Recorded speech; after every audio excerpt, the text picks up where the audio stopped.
Buenos días, supongo que me escuchan fuerte y claro. ¿Cómo están todos? Mi nombre es Carlos Abraham Castillo, soy abogado, experto en técnicas de juicio oral, especialista en derecho comercial y de la empresa, básicamente muy enfocado al tema que nos ocupa hoy, el tema de contratos, sus tipos y las responsabilidades legales, básicamente en el incumplimiento del clausulado de estos mismos contratos. No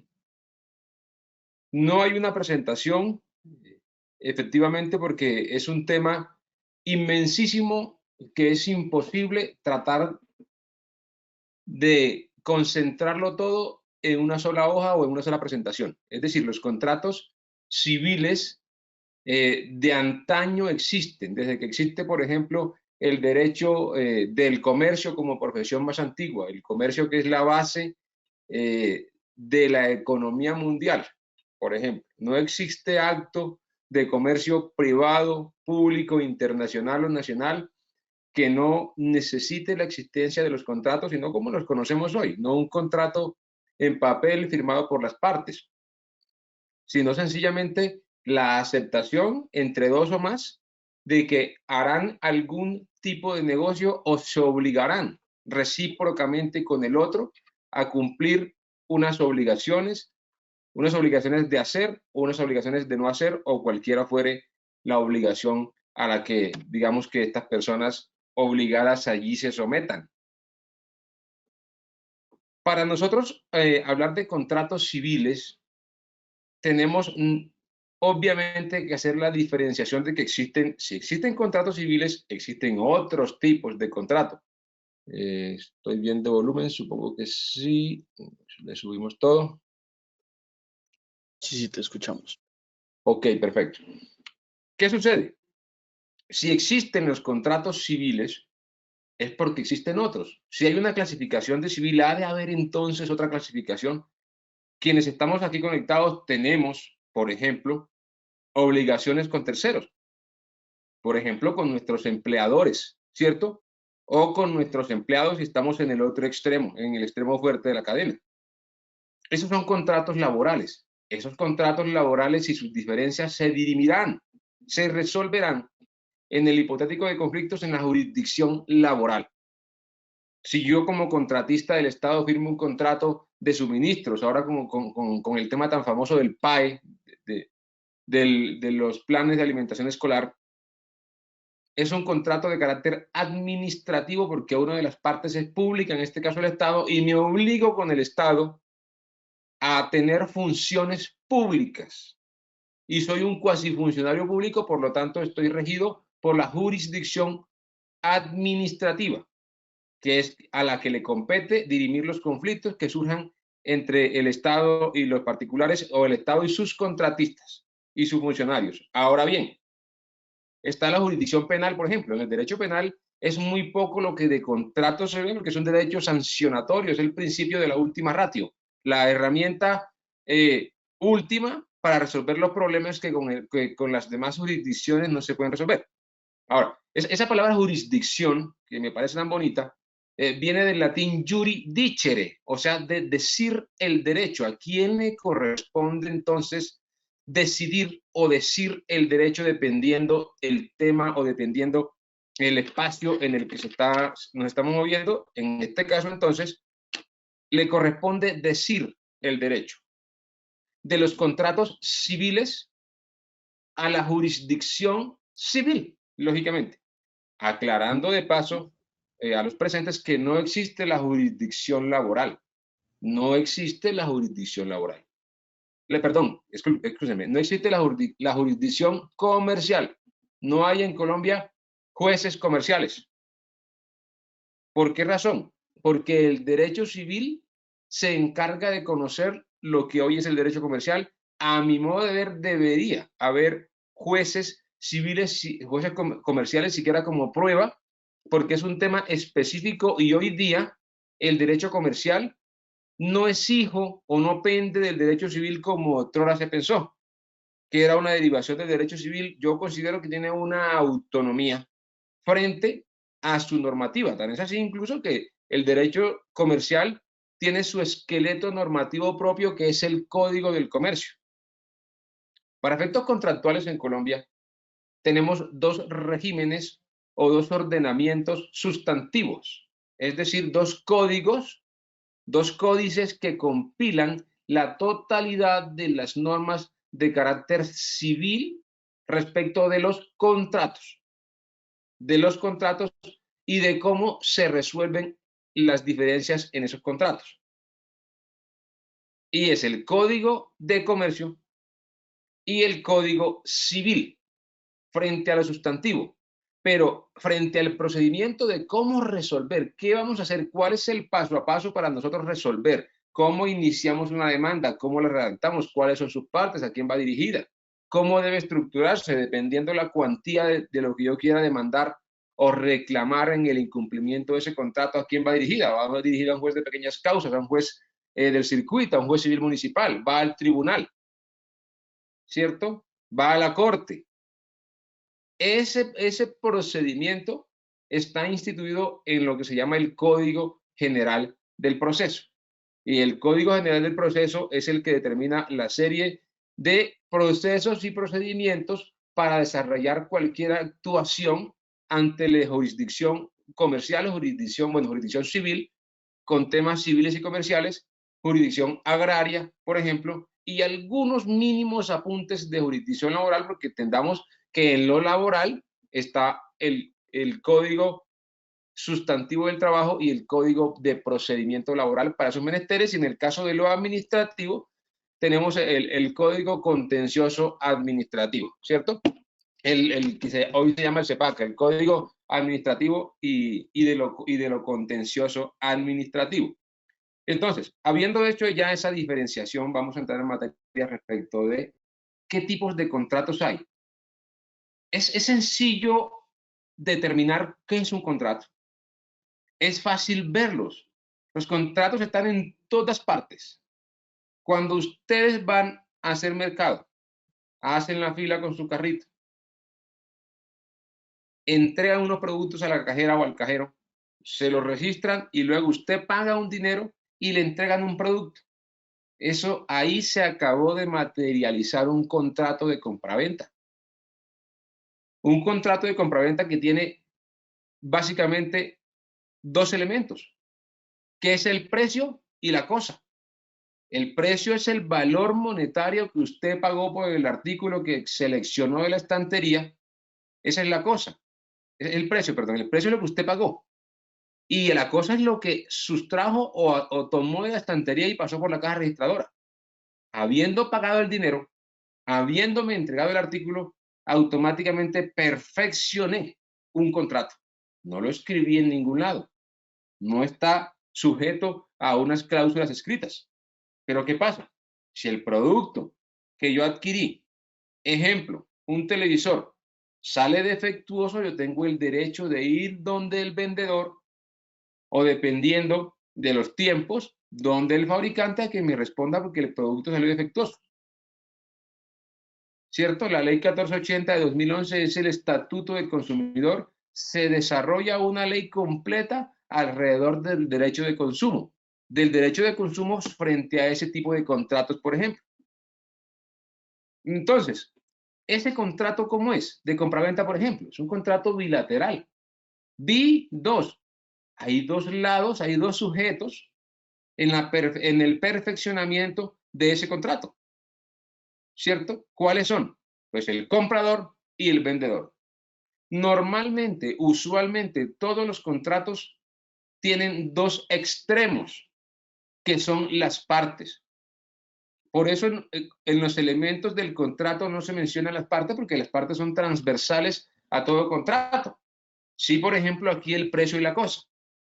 Porque dejando de existir, por ejemplo, el artículo que yo compro, pero aún así pago el dinero y salgo de la tienda sin llevarme el producto, sin descontarlo del inventario a través del POS, ¿sí? del point of sale, del punto de venta, automáticamente el contrato perdió el perfeccionamiento que debió haber tenido. No lo perdió porque ni siquiera lo adquirió, no nació la vida jurídica. Dice la misma Oye, ley que disculpa, cuando un ¿ya contrato compartiste la carece. presentación? Dime. ¿Ya compartiste la presentación? No, Solo vemos el navegador. espérame.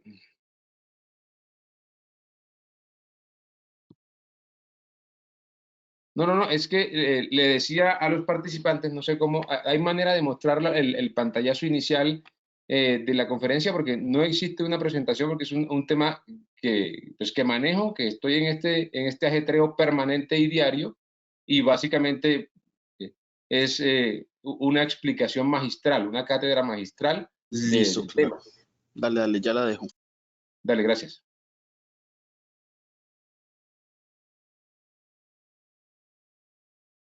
Dale, puedes Bueno, pues, continuar mientras tanto.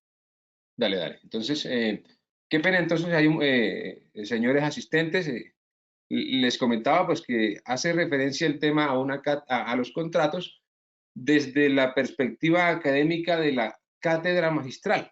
Es un tema pues que yo vengo trabajando hace muchísimo tiempo, es un tema en el que decidí especializarme académicamente y además es el tema en que permanentemente en el ejercicio de mi labor profesional estoy manteniendo, que es entonces eh, el derecho de los contratos civiles, ¿cierto?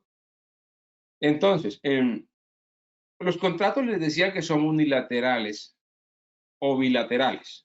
Yo difiero de los contratos unilaterales. Me hace a mí que es una teoría un poco sin sentido porque no existe una sola parte en un contrato.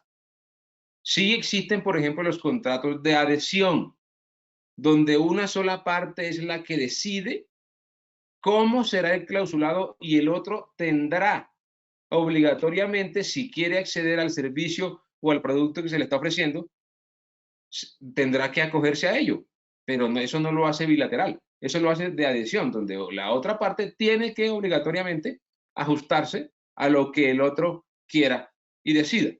Entonces, los contratos son bilaterales, ¿cierto? Donde hay dos partes.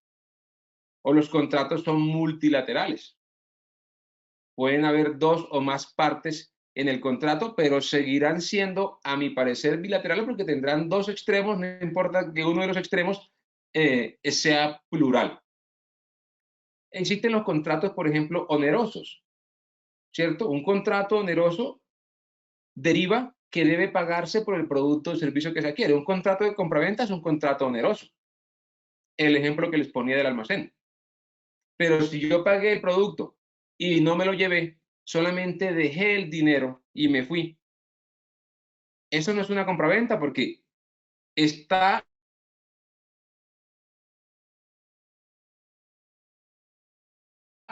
el precio que pagué, pero no está la cosa por la cual pagué. Carece el control de uno de sus elementos, en este caso la cosa. Está el precio y la cosa, no está la cosa. Automáticamente el contrato no existe o degenera en otro. Estamos frente a un contrato de ¿qué? Pues de donación, donde yo, a mi arbitrio, decidí donarle entonces un dinero a un almacén y me fui. Eso es un contrato de donación, ¿cierto? Gratuito para el extremo que en apariencia sería vendedor, porque a cambio de un dinero, él no dio una contraprestación. Entonces estamos frente a otro contrato, un contrato, por ejemplo, de donación. Los contratos de donaciones en que una parte, denominado o llamado donante, cede a otro de manera gratuita, llamado donatario, un bien, ¿cierto? Un bien mueble, un bien inmueble, un artículo, cualquier cosa. Se lo regalé, ¿cierto? Vamos a un banco y golpeamos las puertas a solicitar un crédito. ¿Cómo se llama ese contrato? Nos prestan un dinero. Se llama un contrato de mutuo. Ambas partes están obligados recíprocamente a algo. La entidad financiera a entregarme el dinero y yo a devolvérselo con un efecto natural del dinero, un requisito de su naturaleza, que son los intereses, ¿cierto? Ahí hay un contrato de mutuo. Pero ¿qué pasa? Que yo cuando solicito el crédito y supera $1.000.000 el préstamo, la norma indica que debe haber una póliza, un seguro de vida, donde el tomador es el pagador, yo. mutuante y mutuario, que son las partes. Yo como mutuario, que es a quien me prestan el dinero, estoy obligado a adquirir una póliza de seguros.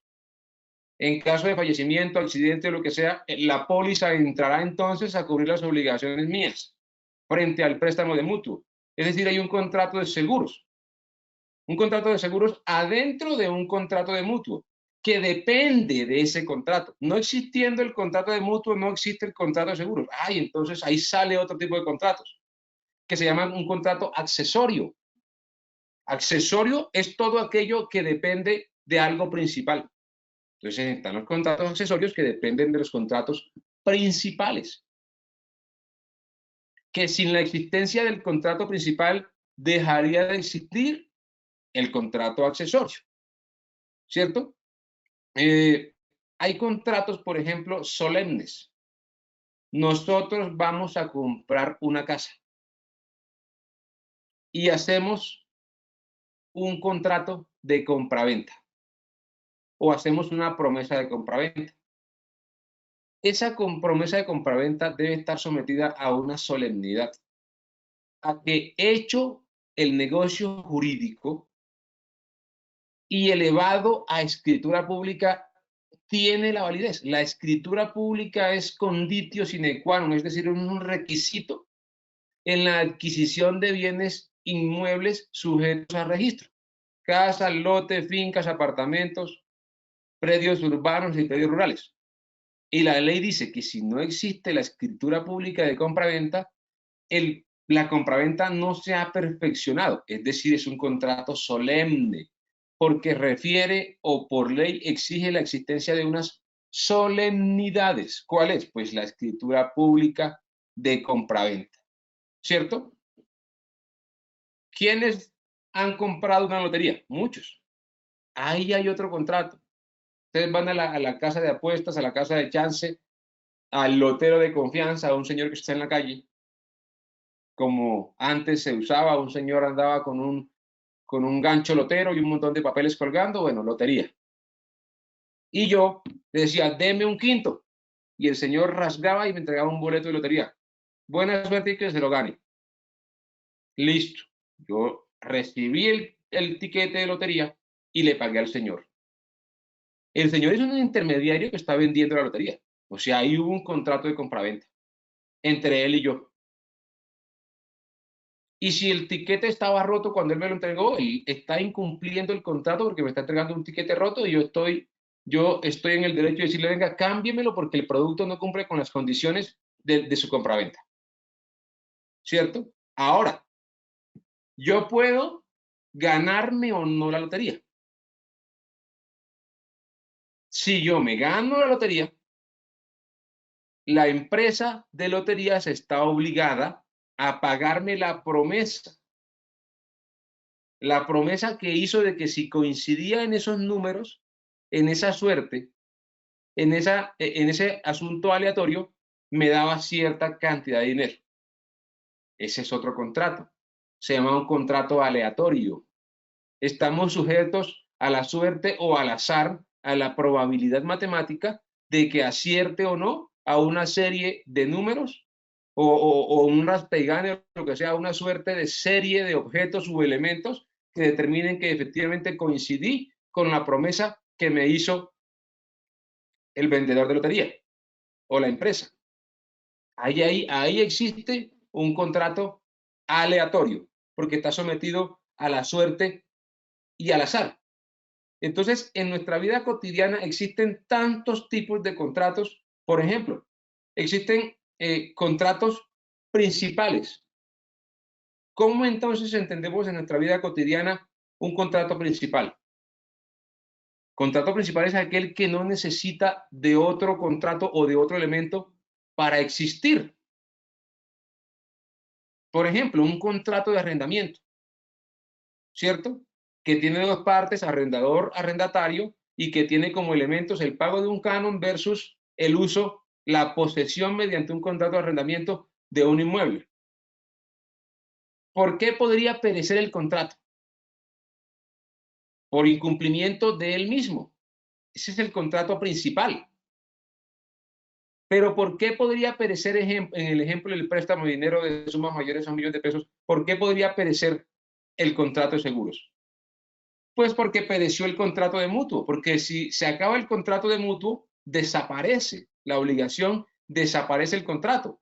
Y entonces el accesorio desaparecería. Hay un principio del derecho que dice que la suerte de lo accesorio sigue la suerte de lo principal. No hay contratos, nos fuimos, se acabó. El contrato accesorio, ahí, hasta ahí va. Una promesa de compraventa. En teoría, una promesa de compraventa es un contrato accesorio, donde yo me comprometo con fulano de tal en una fecha cierta a cederle en compraventa un inmueble. Me prometo a que nazca comprometo a que nazca un nuevo contrato, ¿cierto? Al yo perfeccionar la promesa de compraventa, estoy frente a un contrato de compraventa. Automáticamente deja de existir o perece la promesa, porque fue perfeccionada en el contrato de compraventa. Pero estando el contrato de compraventa perfeccionado con la escritura, absorbió entonces el contrato de promesa y dejó de existir. Pero el contrato principal, que es la compraventa, sigue estando ahí. E independientemente de lo que pase con la promesa posterior a ese perfeccionamiento, no pasa nada. Son tantos los contratos que en la cotidianidad comúnmente firmamos que podríamos hablar infinitamente de ejemplos en los contratos. Ahora, los contratos traen consigo unas obligaciones, ¿cierto? Y tienen unos requisitos. Si yo firmo una promesa de compraventa de un bien inmueble con un niño de 11 años, llegada la fecha, el niño no me vende ni me entrega, no sé, de la bicicleta. Él se comprometió conmigo a venderme la bicicleta. Llegó la fecha y no me la entregó. ¿Qué puedo hacer yo? Pues yo debí entonces observar las condiciones que debe tener un contrato para ser firmado, ¿cierto? Unos requisitos, la capacidad jurídica de los contrayentes de las obligaciones, la cédula de las personas, la mayoría de edad nos habilita para adquirir una serie de obligaciones que antes no podíamos. Hay mucha jurisprudencia respecto de las obligaciones que pueden adquirir los mayores de 14 años, pero un niño de 11 años, yo no puedo demandarlo diciendo que no cumplió la promesa de pagarme la bicicleta, porque el niño carece de la capacidad jurídica para obligarse. Y yo debo observar esos elementos en un contrato. Por ejemplo, pongámonos en otro caso. No es un niño, es un adulto. Y el adulto firma una promesa de compraventa conmigo de venderme una casa en Chía. Una casa que vale 1.000 millones. Y el día de la firma de la promesa yo le doy 200. Y la casa no es de él. ¿Cómo vendemos la cosa ajena? ¿Cierto? Ahí debí yo observar, ¿cierto?, que el titular del derecho real que se pretende ceder es el contratante. Ahí estamos posiblemente deslindándonos del derecho civil y comercial y yéndonos a la jurisdicción penal como última herramienta para rescatar 200 millones de una aparente estafa. Eso es un delito de estafa. Ahí hubo un fraude y fui engañado porque no tuve la debida diligencia de verificar, por lo menos en el certificado de creación y libertad, del bien que se me promete vender, que el prometiente vendedor es el titular del derecho real de dominio que pretende ceder por compraventa. Si yo lo compré a alguien que no es el dueño, no puedo ir entonces a demandar al dueño. ¿Sí? Eso se conoce dos elementos como la falta de legitimación en la causa por activa y por pasiva. Yo no puedo demandar al dueño que no participó en el acto de la promesa de venta. Eso no lo puedo hacer. Yo podré demandar entonces, pues, al vendedor que me robó, que me hurtó, que me estafó.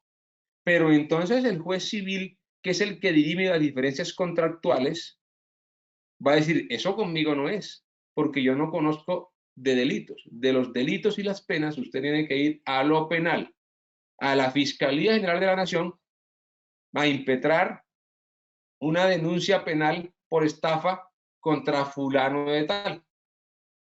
Porque los presupuestos dan por una estafa y eso es un caso común. Desafortunadamente en Colombia la inobservancia de las personas al momento de firmar un contrato hace que caigamos en esta serie de vulnerabilidades. La fiscalía está reventada de casos de estafa. Entramos al marketplace de Facebook, vemos que están vendiendo un carro, contactamos al tipo, listo, perfecto, el carro está así, así, anticípeme 500.000 pesos, se los anticipo, pero yo no fui al RUNT primero y verifiqué que el carro estuviera a nombre de él. No le pedí datos, no le pedí una foto de la tarjeta de propiedad, no verifiqué los antecedentes del vehículo, no miré en SIJIN y me sometí a una estafa cuasi voluntaria por dejarme llevar de la emoción y no verificar que los elementos de ese contrato estuvieran ahí presentes. ¿Cuál es en este caso? Que el titular del derecho real de dominio del bien mueble sujeto a registro que pretendo comprar sea quien tenga el derecho a vender. No, no lo es porque no es el dueño. De una vez estamos en un delito de estafa. Entonces debemos revisar muy bien eso. Por eso en la cotidianidad estamos frente a un inmenso mar de contratos. Cuando las empresas públicas, en el caso de Ecopetrol, saca una oferta pública de acciones, ¿cierto? Lo que se llama una OPA en el derecho comercial y accionario, para que cualquier interesado que tenga acceso a la cotización en bolsa, pues compre acciones. Allí hay un contrato de compraventa de acciones en la que usted se somete a comprar una acción al precio del mercado y someterse a la volatilidad, a que la acción suba y que la acción baje y que su dinero rente o que su dinero disminuya. Actualmente estamos en una serie de inestabilidad jurídica en Colombia con ocasión de los contratos de inversión, del tema Forex, del tema de inversiones en plataformas digitales, el tema de comercio de moneda digital. Es un tema, digamos, delicado, un tema de manejar con pinzas, porque la realidad estadística ha dicho que se han presentado una exageración en los delitos de fraude y estafa bajo esa modalidad. Es cierto, sí, que hay algunos puntos de rentabilidad y de seriedad en muchos oferentes, pero también es cierto que el delincuente se da cuenta de la tasa de éxito de muchas de esas plataformas y además se da cuenta de los volúmenes de inversión de las personas, de la cantidad de gente que confía en el sistema y entra ahí como una manzana podrida a hacer y a deshacer.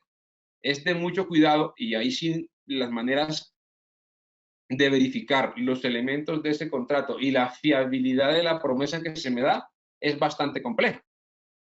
Ahora, habiendo conocido nosotros los tipos de contratos, contrato oneroso, contrato gratuito, contratos bilaterales, contratos de adhesión, ¿sí? Contratos principales, contratos accesorios, y esa clasificación general tiene una subclasificación infinita, casi infinitas. Contratos de arrendamiento, contratos de compraventa. Cuando los que están aquí presentes tienen hijos y van al colegio y dicen, quiero matricular aquí a mi hijo.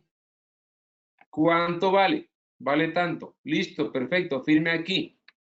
Suscribió un contrato de aprendizaje para una persona que está representada por usted.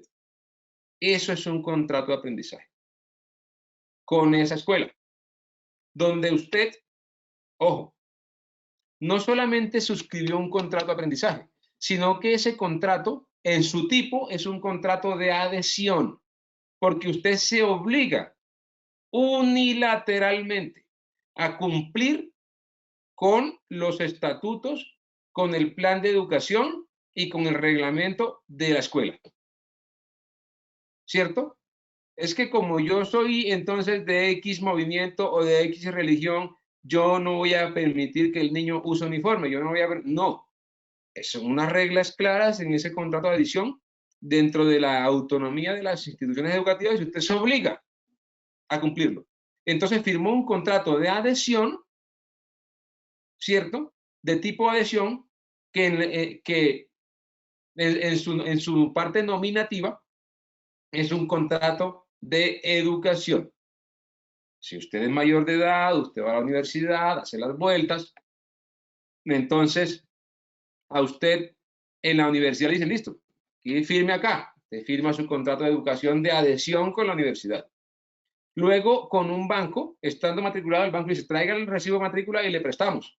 El banco le hace un préstamo de mutuo, que también es de adhesión porque eso según las condiciones que el banco le imponga. Entonces luego usted, como es un préstamo alto, va a empezar a pagar un seguro en ese préstamo. Fíjense entonces que en un contrato de educación derivó un contrato de mutuo y derivó un contrato de seguros. Y los tres son de adición, porque usted no puede modificar las condiciones que el seguro le diga, debe asumirlas. Usted no puede modificar las condiciones que el banco le diga, tiene que asumirlas. Y usted no puede modificar las condiciones que la institución educativa le diga, debe asumirlas y seguirlas. Entonces tenemos tres contratos, los tres contratos de adhesión que nacieron por la firma de un contrato de educación. ¿Y qué pasa? Que uno en la cotidianidad no cumple eso. Ahora, nosotros tenemos unos contratos que tienen nombres. ¿Por qué? Porque se llaman nominativos y están en el Código Civil y en el Código de Comercio con nombre propio. Inclusive hay contratos, señores y señoras, que un solo contrato lo desarrolla una ley completa. La ley 820 de 2003 es la ley de arrendamiento de vivienda urbana. Imagínense la magnitud de los contratos, que el contrato de arrendamiento de vivienda urbana está determinado en una ley. O sea, hay una ley de la República donde Cámara y Senado se sentaron a debatir durante sesiones, año 2005, para sancionar la ley 820, año 2002, perdón, para sancionar la ley 820-2003 y hacer una ley para un solo contrato. Ustedes pueden hacer un contrato de arrendamiento y colocarle arriba, arrendador fulano, arrendatario sutano, cláusulas, ley 820-2003, listo. No tienen que escribir más porque el contrato ya quedó enmarcado en lo que la ley específica para ese contrato determina. ¿Cierto? Está el contrato de compraventa en el Código Civil. Están los contratos de adhesión. Pero ojo, que hay muchísimos contratos que no se encuentran en la estructura normativa colombiana. ¿Cierto? En alguna ocasión leí un contrato de varita, una especie de insumo para la minería, para la explotación minera, excavaciones, brocas y todo ese tema. Complejísimo y en ese momento novísimo para mí, muy nuevo. Voy yo entonces al código, voy yo entonces a consultar dónde está ese contrato. ¿Por qué no lo veo? ¿Por qué no existe aquí? Hombre, señor estudiante, en ese entonces, ¿por qué los contratos son nominativos o innominados? ¿Cierto? Nominativos de nombre, ¿cierto? Que tiene un nombre, que existe, que está en el Código Civil o en el Código del Comercio sustantivamente. Sustantivo es un nombre. Sustantivo hace referencia a los artículos que están escritos en la norma, porque tienen un nombre. Pero también hay unos contratos innominados. que no tienen un nombre, pero que aún así existen y que aún así se adquieren unas obligaciones. El artículo 1602 del Código Civil dice que el contrato es ley para las partes. Se someterá a lo que las partes decidan y no será nulo y no será nulo o finalizado a menos que las partes lo decidan o por ministerio de la ley. Porque los contratos se hacen bajo unos principios de buena fe y unos derroteros de objeto lícito y de causa lícita. Las partes, los elementos del contrato deben estar en la licitud, en la legalidad. Si yo compro, no sé, 1 kilo de estupefacientes y luego cuando lo abro es 1 kilo de bienestarina, me han estafado. ¿Pero con qué? Con un objeto ilícito, porque ese objeto ilícito no hace parte del comercio. Yo no puedo ir donde un juez a decirle, señor juez, voy a demandar a Pepito Pérez Narco S.A. porque el kilo de estupefacientes que me vendió resultó ser 1 kilo de harina. No, señor, eso es inadmisible aquí, porque usted comerció con un objeto ilícito. Es un objeto ilícito. Las causas en los contratos también tienen que ser causas lícitas. Hay un tema trágico en Colombia y desafortunado, que es, por ejemplo, el turismo sexual con menores. Y es una realidad. Y se contratan servicios que luego entonces podré yo demandar en la jurisdicción civil porque no se cumplió el servicio por el que pagué. La causa que yo quise contratar es una causa ilícita que está fuera del comercio.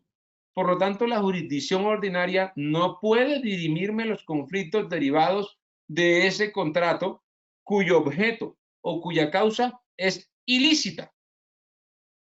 Tampoco podrá entonces, en el caso del niño que prometió venderme su bicicleta, podré yo entonces ir a la jurisdicción ordinaria civil a reclamar el incumplimiento o el cumplimiento, más bien, exigir que se cumpla ese contrato. No, ¿por qué? Porque la parte contratante no tenía la capacidad jurídica para contratar.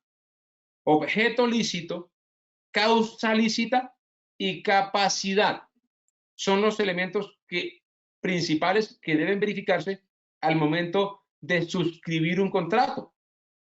Pero no solo esos. Y es tan profundo e inmenso el mundo de los contratos que en derecho hay especializaciones en contratos. Hay universidades en el mundo que se dedican únicamente a maestrías en contratos. Esa es la magnitud. Y en contratos civiles de carácter privado, porque eso es lo que nos ocupa hoy. Por eso, iniciando la charla, dijimos, oiga, existen otros contratos, existen los contratos laborales, existen los contratos administrativos, del derecho público nacional e internacional, pero no serán objeto de esta charla porque no son contratos civiles, ¿cierto? Porque estas son charlas empresariales de derecho privado. Claro está entonces que si yo firmo, miren esta diferenciación, esta línea tan delgada frente a los contratos de trabajo y frente a los contratos de prestación de servicios. Cuando una persona natural firma un contrato de prestación de servicios, eso no es un contrato de trabajo, es un contrato de carácter civil o comercial, dependiendo del producto que se ofrezca.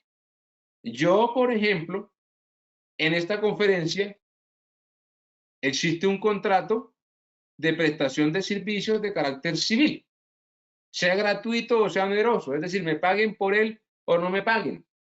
Cuando me dicen hay que dictar una charla que se llama tipos y responsabilidades legales en los contratos, yo digo, perfecto, y me comprometí para una hora y fecha con un tema que es de suponerse que al aceptar debo manejar.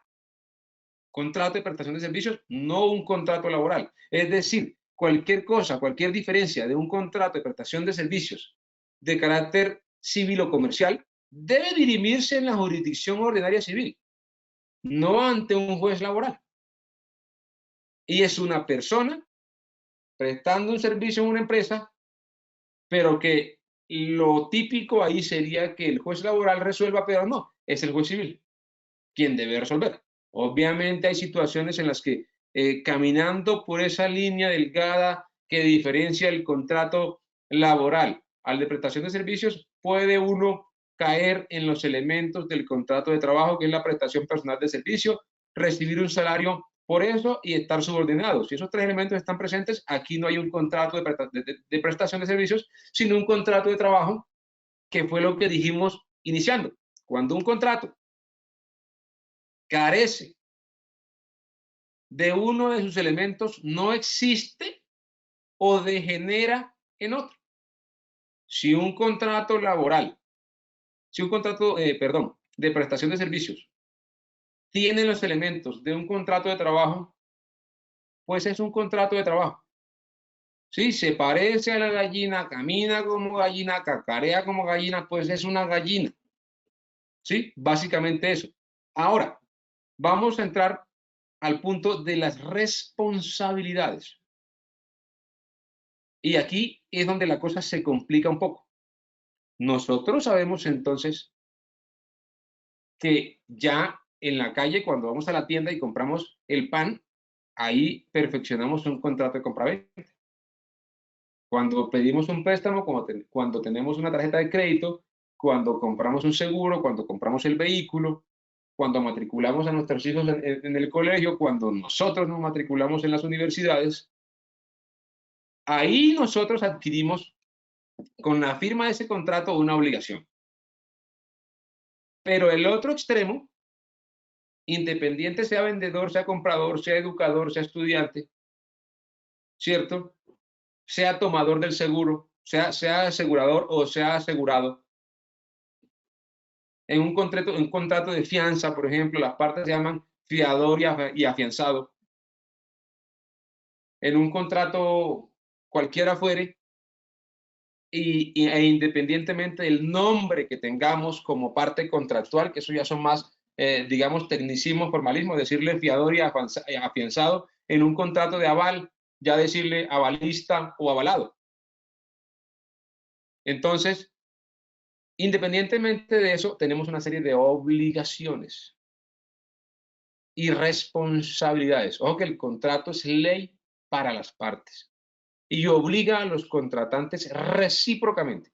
La reciprocidad quiere decir que yo te voy a dar algo y voy a recibir en contraprestación otra cosa.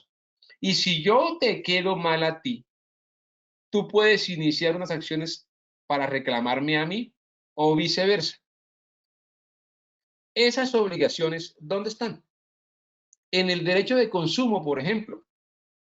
Es tan profundo el derecho de consumo que existe una superintendencia, la Superintendencia de Industria y Comercio, para proteger al consumidor que está en el extremo débil de la relación contractual en la compraventa de bienes y servicios.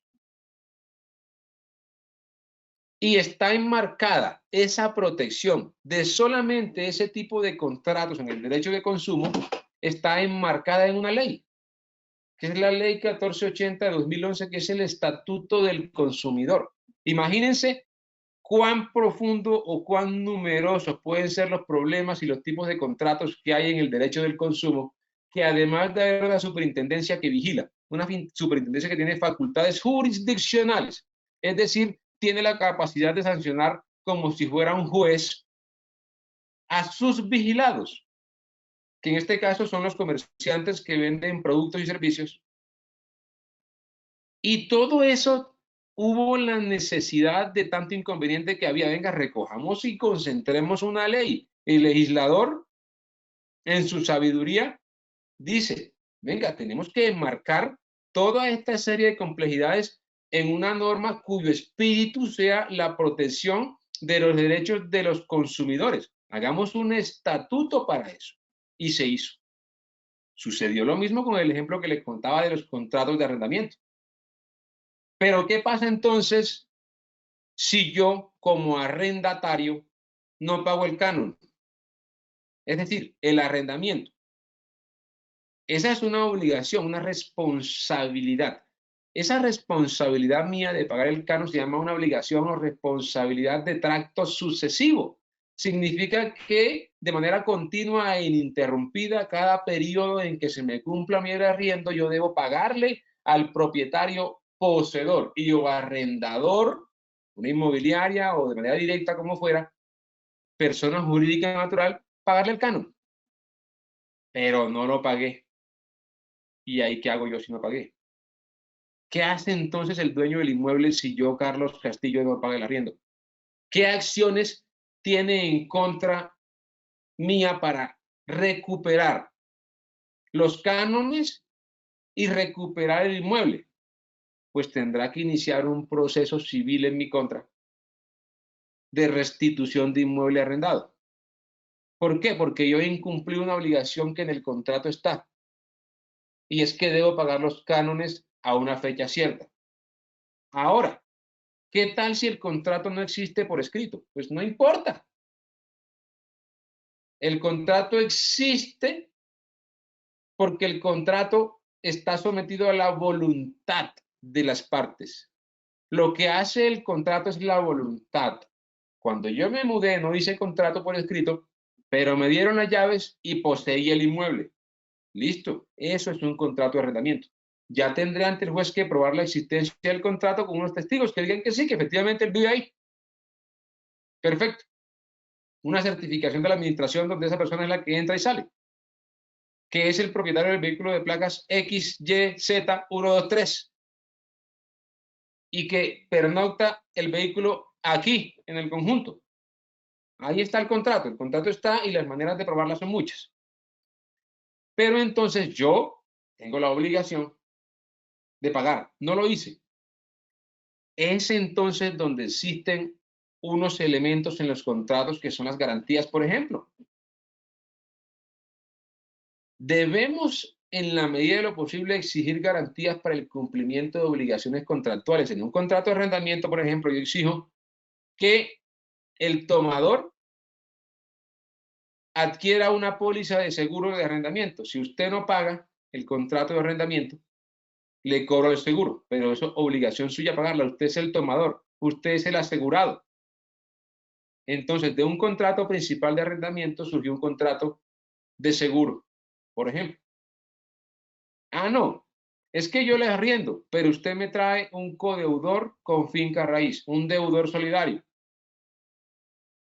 Entonces ya yo tengo dos tomadores, porque no existe en los codeudores uno principal o uno secundario. Ambos son principales y yo ejecuto al que vea que tiene. Entonces, me traen el certificado de tradición y libertad como garantía de un predio y firman un contrato, pues no me paga embargo al otro. Es una garantía. Ah, no, es que necesitamos deudores solventes. Dos deudores que ganen el doble o más de lo que vale el canon.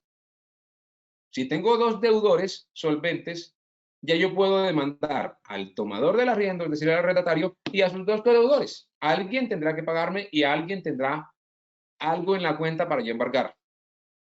Eso se llaman garantías en los contratos y son las consecuencias que se tienen, ¿cierto? Si yo, por ejemplo, al firmar la promesa de compraventa del apartamento, donde el prometiente vendedor se compromete conmigo el día 20 de octubre de 2023 a cederme por compraventa en la notaría primera del Círculo de Bogotá, mediante escritura pública, el predio tal y tal, dándole yo como arras o como garantía para hacer el negocio el 10%. Una casa de 500 millones, entonces yo le doy 50. Llega el día 20 y el prometiente vendedor no vendió. Entonces, ¿yo qué hago? Yo debía haber previsto en el contrato de promesa de compraventa una cláusula que diga, cláusula penal, por ejemplo, donde sanciono al prometiente o a la parte incumplida con la suma del 10, 12, 20% del valor y la pérdida de las arras. Las arras, cuando no se determina cuáles son, se llaman arras de retractación. Si yo di los 50 y yo ese día no firmé como comprador, no fui, perdí esos 50 y no pasó nada porque el contrato no nació a la luz, pero es la sanción que tengo yo por incumplirla, porque el contrato es ley para las partes y ese contrato chiquito de promesa es una ley que entre tú y yo firmamos, hicimos un convenio, es ahí en ese documento creamos una institución jurídica obligacional, una ley para ti y para mí. Ahora, resulta que en la promesa de compraventa fui yo, fue él quien no llegó. Entonces él tendrá que devolverme los 50 que le di y otros 50 más para indemnizarme. Que el Código Civil dice que las arras de retractación se entregarán dobladas. No me gusta esa palabra porque en teoría debiera ser dobladas, es que me tiene que entregar el doble de lo que yo le di. Yo le entregué 50, él tiene que devolverme 100, pero esos 100 no tienen que incluir mis 50.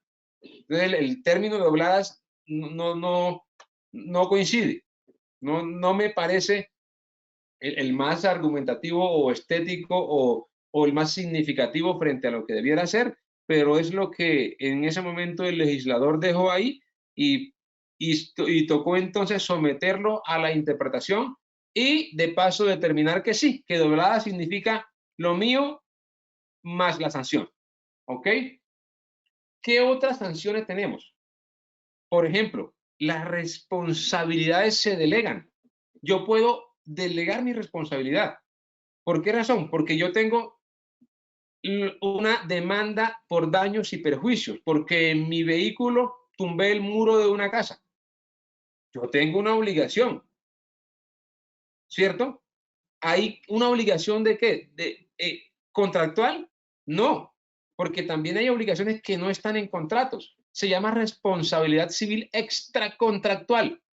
Si yo voy en el carro y me desvío, hay una pared y me metí en una casa, yo no tengo un contrato con el dueño de la casa en ningún momento.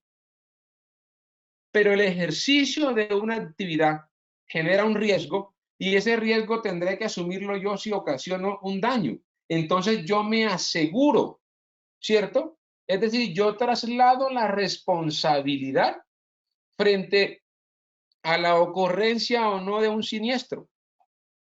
De un siniestro no con un contrato, sino sin la existencia de este. Cuando yo, por ejemplo, tomo un contrato con una empresa para remodelar la fachada, la compañía me dice, usted me tiene que traer a mí un seguro de cumplimiento por si usted no me cumple, le cobro el seguro.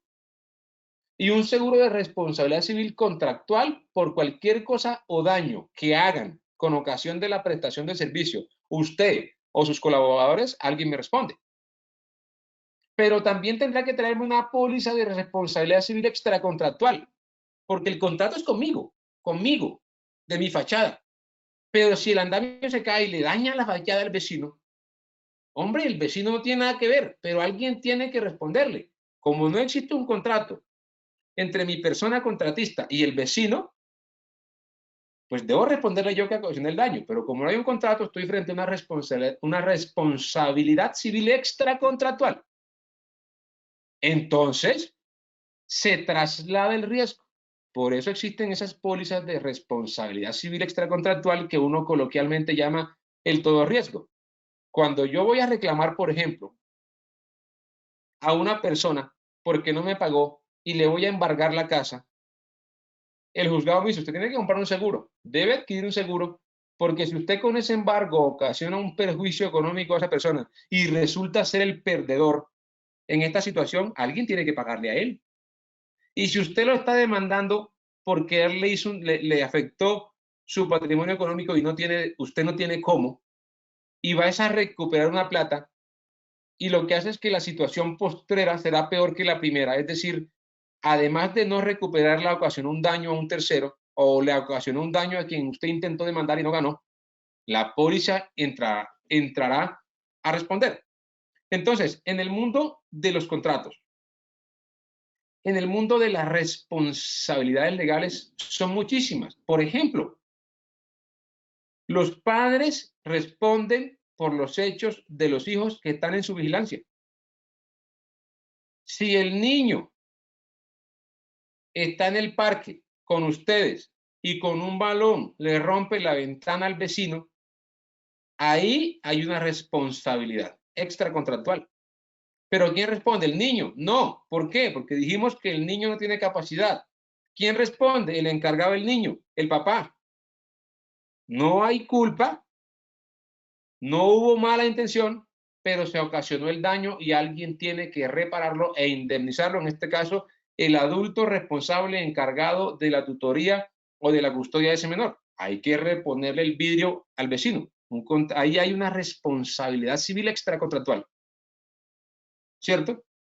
Yo dejo mi carro en el parqueadero y el carro me lo rayan o el carro se lo roban. Ahí hay un contrato de depósito donde yo como depositante me obligo a pagar un valor de parqueadero y el depositario, que es el parqueadero, se obliga a cuidarme el carro y a evitar que algo pase. Por eso los parqueaderos deben tener una póliza de responsabilidad civil contractual, porque como adquirieron conmigo como depositante del vehículo un contrato de depósito, así se llama, ellos deben responderme. Si el carro se lo roban de ahí, tendrán que ejecutar la póliza de ellos y pagarme mi carro. Así yo no tenga una póliza de responsabilidad extracontractual en caso de eso, pero ellos sí, porque nace de la existencia de un contrato mismo ahí presente.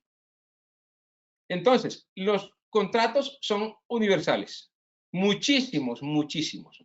En el derecho civil están presentes en nuestra cotidianidad todos los días cuando nos comemos una empanada con una gaseosa. Ahí hay un contrato, todos los días.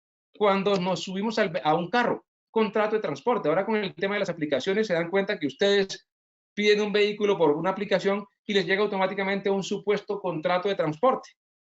Sí, que es hacer ver las cosas como no son, pero les llega ahí. De alquiler de vehículo, un contrato de transporte. Y eso lo hacemos 1, 2, 3 veces por semana o todos los días. Entonces los contratos están presentes en nuestra vida cotidiana, nos quedan 50 segundos.